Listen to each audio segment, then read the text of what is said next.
चलिए अब फिर क्रिकेट की बातें करते हैं। बहुत हो गया ओलंपिक भी कोई खेल है, क्रिकेट असल में खेल है। अरे होंगे कोई मीराबाई चानू, नीरज चोपड़ा, विनेश फोगाट, लवलीन बहगुआएं, अरे ये सब कोई खिलाड़ी हैं क्या? अरे हर साल 4 साल के बाद एशियन गेम्स होता है, ओलंपिक होता है, कॉमनवेल्थ गेम होता है, लेकिन असल खेल तो क्रिकेट है जो साल भर चलता रहता है। तो चलिए क्रिकेट पे बातें करते हैं।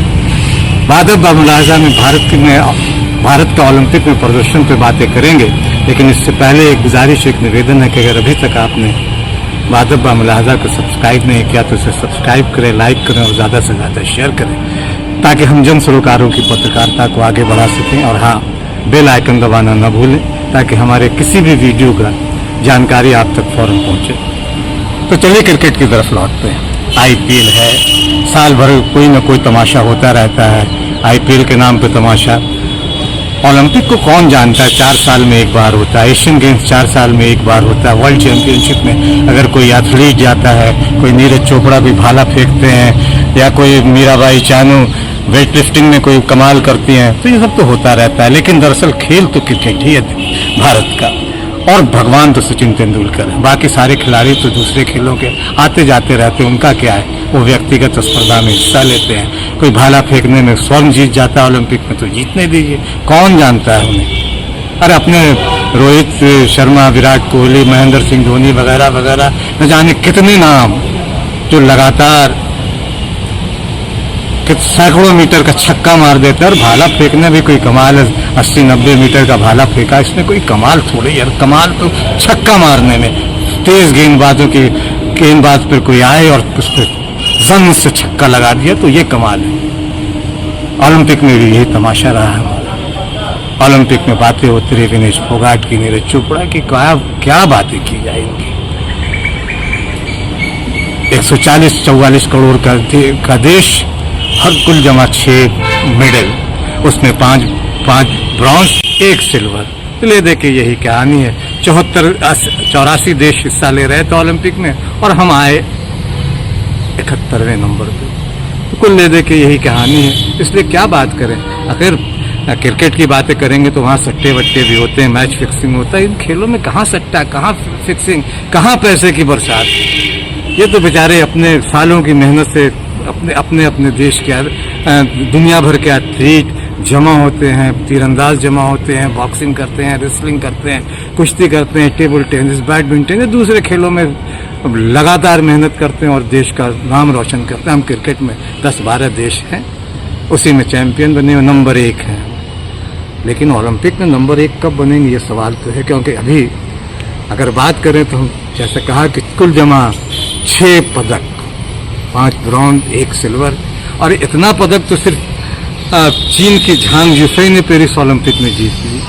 उनके नाम भी 5 कांस्य पदक और 1 रजत पदक है। यानी हमने जमा जितना पदक पूरे ओलंपिक में 117 एथलीटों ने जीता, वो अकेले चीन की झांग जुफई ने स्विमिंग में कमाल का प्रदर्शन कर उतने पदक जीत लिए।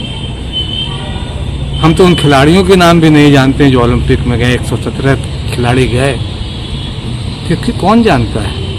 लेकिन क्रिकेट में आप जानिए, ए बी सी टीम जितनी भी है, सारे लोगों को जानते हैं। कौन कब छक्का मारता है, कब चौवा मारता है, किसने विकेट लिया, सबके बारे में देश जानता है। लेकिन इन खिलाड़ियों के बारे में देश नहीं जानते कि लवलीन बरगोही कौन है, पीवी सिंधु के बारे में थोड़ा बहुत जानते होंगे, निखत ज़रीन कौन है, विनेश फोगाट को लेकर चर्चा हो सकती है क्योंकि उन्होंने पिछले साल अपने संघ के खिलाफ, अपने और संघ के पूर्व अध्यक्ष के खिलाफ यौन शोषण का आरोप लगाते हुए प्रदर्शन किया, सड़कों पर घसीटी गई, उनके साथ मारपीट। जीते 6 मेडल जीते। दूसरे स्थान पर फ्रांस के लियोन मार्चेंड है, उन्होंने भी तैराकी में 5 मेडल जीता। लियोन बिफीमर है, उन्होंने 4 गोल्ड और 1 ब्रॉन्ज जीता। और अगर देश की बात करें तो अमेरिका इसमें सबसे ऊपर रहा। अमेरिका ने पदक तालिका में 126 मेडल कुल जीते, जिसमें 40 स्वर्ण है, 44 रजत और 12 कांस्य है। चीन ने भी 40 स्वर्ण पदक जीते, लेकिन वो दूसरे स्थान पर रहा क्योंकि उनके पदकों की तादाद कुल 91 है। तो और इसी तरह तीसरे स्थान पर जापान रहा, जिसने कुल 45 मेडल जीते, इसमें 30 स्वर्ण पदक है। हमसे बहुत छोटा देश है। तो जैसा मैंने कहा कि 84 देशों में हम 71वें स्थान पर है और हमसे ज़्यादा तो आप अगर बात करें तो छठे स्थान पर नीदरलैंड रहा, 8वें स्थान पे कोरिया जैसा छोटा देश रहा, फिर उज्बेकिस्तान, केन्या, ईरान, उज्बेकिस्तान ने 8 स्वर्ण पदक जीते, केन्या ने 4 स्वर्ण पदक जीते, ईरान ने 3, यूक्रेन तक ने 3 स्वर्ण पदक जीते, क्यूबा ने 2, बहरीन ने 2, हांगकांग ने 2, इंडोनेशिया ने, और फिर इसी में जमाइका है, कजाकिस्तान है, थाईलैंड है, ट्यूनेशिया है, इक्वाडोर है, इन सारे देशों ने स्वर्ण पदक जीते और हमारा नाम, हम टाइम फिश, हम 71वें स्थान पर रहे। विनेश फोगाट जरूर डिस्क्वालीफाई हुए, स्वर्ण के नज़दीक पहुंचे, लेकिन उन्होंने इतिहास बनाया, फाइनल में जगह बनाई। अब ये अलग बात है कि उनका 100 ग्राम वजन बढ़ गया और इससे लेकर बहुत हाई तौबा कुछ खेल पत्रकार भी मचा रहे हैं जो खास के जो एक खास विचारधारा से प्रभावित हैं, और फिर एक ट्रोल आर्मी भी उनके खिलाफ है, चूंकि उन्होंने जो प्रदर्शन किया था पिछले साल उसे लेकर सरकार भी नाराज, दूसरे लोग भी नाराज, ट्रोल आर्मी भी नाराज, सिस्टम भी नाराज, संघ तो नाराज था ही। लेकिन खैर उन्होंने अपने प्रदर्शन से उन तमाम लोगों के मुंह पर गाल पर जबरदस्त तमाचा रसीद किया है। सरकार को क्या करना चाहिए, बहुत अभी भी बहुत सारे सवाल है, क्योंकि खेलो इंडिया जैसे जो कार्यक्रम सरकार चला रही है वो भी बस टाइम फिश है, नाम बड़े और दर्शन छोटे।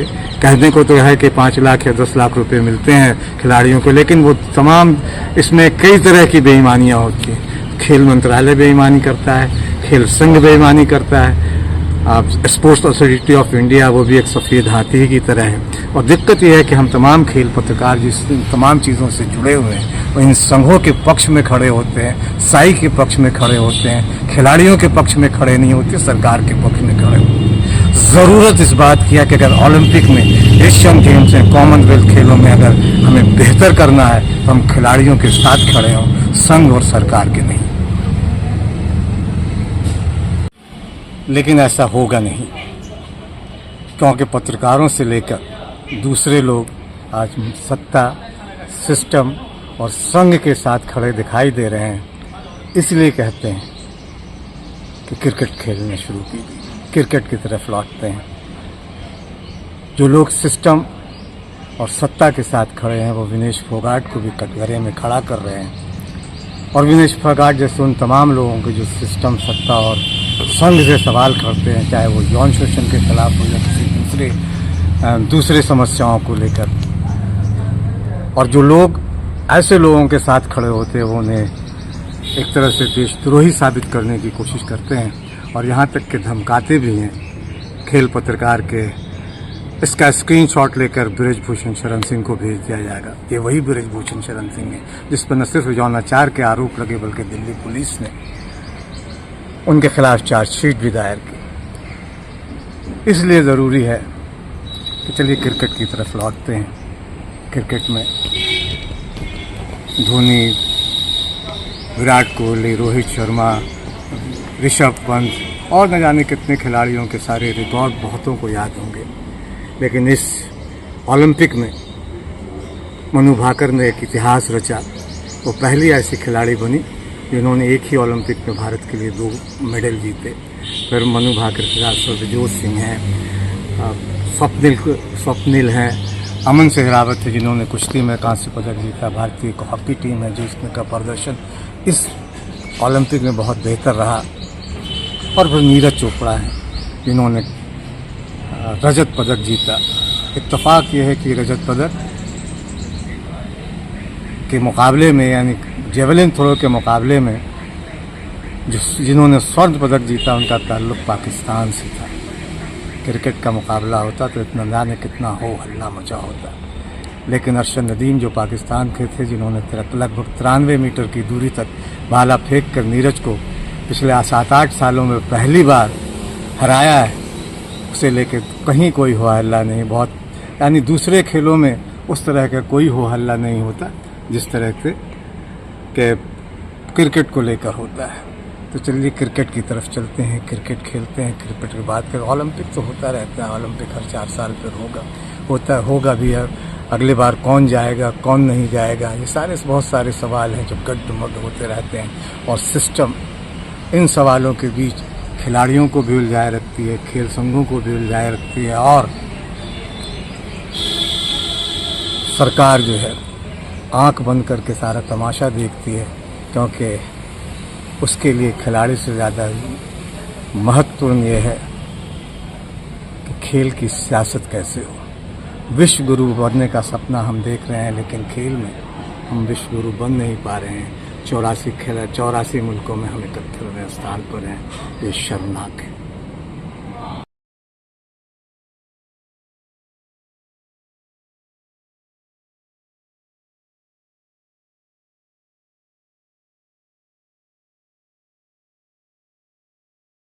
I just did not know if shooting was even my calling or not anymore. So it took me a long time, I think around 2 years or something. Last year only I was able to just let go of it.